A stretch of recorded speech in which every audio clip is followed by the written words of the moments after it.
పైకలూరు నియోజకవర్గం మండవల్లి మండలం కానుకొల్లు జిల్లా పరిషత్ ఉన్నత పాఠశాల నందు అమరావతి బ్రాండ్ అంబాసిడర్ మరియు వైద్య విద్యార్థిపై వైష్ణవి చేపట్టిన గంజాయి రహిత గ్రామాలు కావాలని అవగాహన కార్యక్రమం నిర్వహించారు. గ్రామంలో డ్రగ్స్ అలవాటు పడిన వారు మానుకోవాలని స్కూల్ విద్యార్థులతో ప్రధానోపాధ్యాయులు, ఉపాధ్యాయులు మరియు సిబ్బందితో గ్రామంలో ర్యాలీ నిర్వహించారు.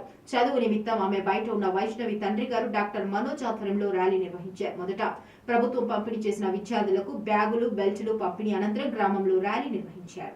వైద్యులు మనోజ్ గారు అలాగే వాళ్ళ కుమార్తె ఈనాడు అమరావతి బ్రాండ్ అంబాసిడర్ ఉన్న వైష్ణవ్ గారి స్ఫూర్తితో కానుకొల్లు జడ్పీహెచ్ స్కూల్లో ఒక అద్భుతమైన, అపూర్వమైన, ఎంతో అందరికీ అవసరమైనటువంటి ఒక కార్యక్రమం జరిగింది.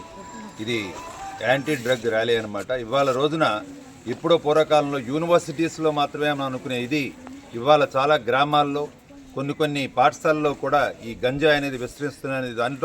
దాన్ని ఏ పరిస్థితుల్లో తొలగించాలి, మనందరం కూడా ఇది ఒకళ్ళు అనుకుంటే కాదు, తల్లిదండ్రులు, గ్రామస్తులు, ఉపాధ్యాయులు, విద్యార్థులు, అలాగే ఇలాంటి సోషల్ అవేర్నెస్ ఉన్నటువంటి డాక్టర్ గారు లాంటి వాళ్ళు, అలాగే వాళ్ళ